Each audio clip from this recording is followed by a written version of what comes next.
జై తెలంగాణ అందరికీ నమస్కారం.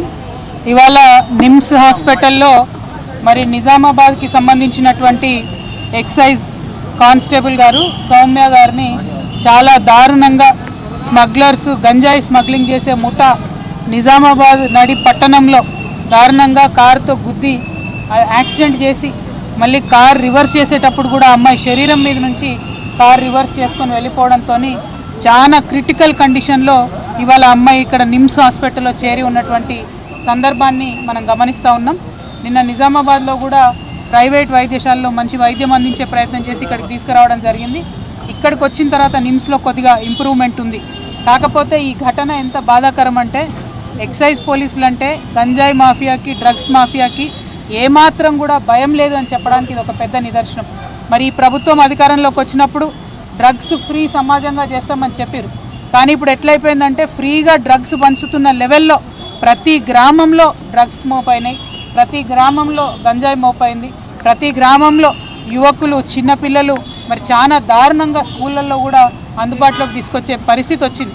దీనివల్ల డైరెక్ట్గా బాధపడేది మా ఆడబిడ్డలే. ఏదేమైనా గృహహింస పెరుగుతున్నది, ఆడవాళ్ళ పట్ల అసభ్యంగా ప్రవర్తించేటటువంటి కల్చర్ పెరుగుతున్నది. వీటన్నిటికీ డ్రగ్స్ నాందిగా ఉన్నాయి. కాబట్టి మరి ప్రభుత్వం ఇప్పటికన్నా మత్తు వదిలి నిద్రలేచి వారి యొక్క ప్రతాపాన్ని చూపించి డ్రగ్స్ అరికట్టాలని చెప్పి నేను డిమాండ్ చేస్తూ ఉన్నాను. ఎక్సైజ్ అధికారులకి ఇదివరకు ఉమ్మడి ఆంధ్రప్రదేశ్లో ఉన్నప్పుడు వారికి కూడా వెపన్స్ ట్రైనింగ్ ఉంటుంది, గన్స్ ఉంటాయి. కొద్దిగా ఎక్సైజ్ వాళ్ళ దగ్గర ఆయుధాలు ఉంటే ఈ డ్రగ్స్ మాఫియా అయినా గంజాయి మాఫియా అయినా వీళ్ళు భయపడేటటువంటి ఆస్కారం ఉంటుంది. నేను డిమాండ్ చేస్తూ ఉన్నాను తెలంగాణ జాగృతి పక్షాన ఎక్సైజ్ వారికి అట్లానే ఫారెస్ట్ వారికి వెపన్స్ మళ్ళీ ఇవ్వాలి. వారికి ట్రైనింగ్లోనే వారికి శిక్షణ ఇస్తారు, కానీ వారి దగ్గర వెపన్స్ లేకపోవడంతో ఈ స్మగ్లర్లకు డ్రగ్స్ పెడ్లర్లకు అరాచకాలు ఎక్కువైనాయి. కాబట్టి వెపన్స్ ఇవ్వాలని చెప్పి నేను డిమాండ్ చేస్తున్నాను. మరి తెలంగాణ జాగృతి నాయకులకు కార్యకర్తలకు మేము పిలుపునిస్తూ ఉన్నాం. ఎక్కడికక్కడ గ్రామాలలో జిల్లాలలో కూడా డ్రగ్స్ మహమ్మారి పెరిగిపోతూ ఉంది. కాబట్టి మీరు చాలా షార్ప్గా ఉండండి. మరి పోలీసు వాళ్ళకి ఎక్కడికక్కడ సమాచారం అందించండి. దయచేసి యువతలో మంచి దృక్పథాన్ని పెంపొందించే ప్రయత్నం మనం చేద్దామని ఈ సందర్భంగా తెలియజేస్తూ ఉన్నాను. Thank you. జై తెలంగాణ. కండిషన్ క్రిటికల్గా ఉంది. కుటుంబ సభ్యులను అయితే నిజామాబాద్ మేము మళ్ళీ ఒకసారి కూడా వారిని ఆదుకుంటాం, జాగృతి తరఫున అండగా నిలబడతామని చెప్పాం. ప్రభుత్వము డిపార్ట్మెంట్ వైద్యం అందిస్తూ ఉన్నారు. కానీ అసలు ఒక గంజాయి స్మగ్లింగ్ చేసే ముఠాకి మేము ఎక్సైజ్ కానిస్టేబుల్ ఢీ కొట్టొచ్చు అనే ధైర్యం వచ్చింది అంటేనే యాటిట్యూడ్ చాలా మారిపోయినట్టు అర్థం, విచ్చలవిడితనం పెరిగిపోయిందని అర్థం.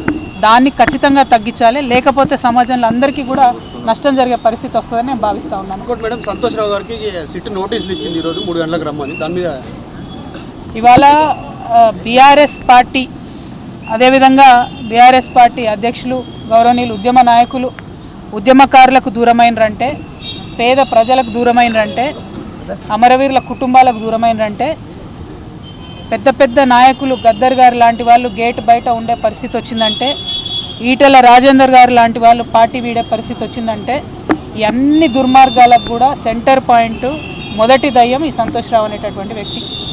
మరి ఆ సంతోష్ రావు గారిని సిట్ ఇప్పుడు పిలిచిందని చెప్తూ ఉన్నారు ఫోన్ ట్యాపింగ్ విషయంలో. కానీ ఈ ముఖ్యమంత్రి గారు, ఈ గుంపు మేస్త్రి గారు, ఆయనకు ఉండేటటువంటి ప్రధాన గూఢాచారి కూడా ఈ సంతోష్ రావే. ఫామ్ హౌస్లో కేసీఆర్ గారు సగం ఇడ్లీ తిన్నారా ఫుల్ ఇడ్లీ తిన్నారా అనే ఇన్ఫర్మేషన్ గుంపు మేస్త్రికి ఇచ్చేదే ఈయన. మరి గుంపు మేస్త్రి గారి ఆయన గూఢాచారిని శిక్ష వేస్తాడా లేదా నాకు తెలియదు, నాకైతే నమ్మకం లేదు. సిట్టు పిలవడం వరకు బాగానే ఉంది, తదుపరి చర్యలు ఎట్లుంటాయనేటటువంటి అంశాన్ని చూడాలి.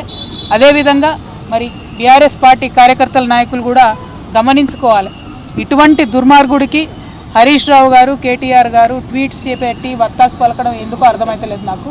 మొత్తం పార్టీలో అనేక మంది నాయకులకు కన్నీళ్లు తెప్పించి రక్త కన్నీరు పెట్టించినటువంటి దుర్మార్గుడు, మొదటి దయ్యం, నేను ముందు నుంచి చెప్తున్నటువంటి దయ్యం ఈ వ్యక్తి.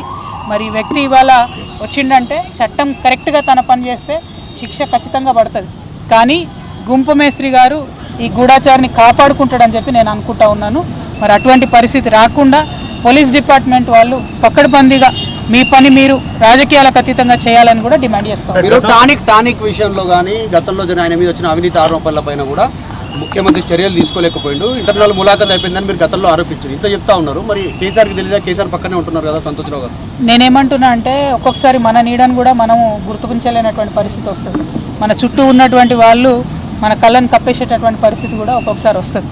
మరి అటువంటి పరిస్థితుల్లో ఉద్యమకారులకు దూరమయ్యి అలా బీఆర్ఎస్ పార్టీ ఓడిపోయి ఆగమయ్యే పరిస్థితి వచ్చింది. మరి ఉద్యమకారులకు ఉద్యమ నేతను దూరం చేసిన పాపం మాత్రం ఈ దయ్యాన్ని వదిలిపెట్టదని నేను అనుకుంటా ఉన్నాను. కానీ మళ్ళీ చెప్తున్నా, నేను గుంపు మేస్త్రి మీద నాకు నమ్మకం లేదు.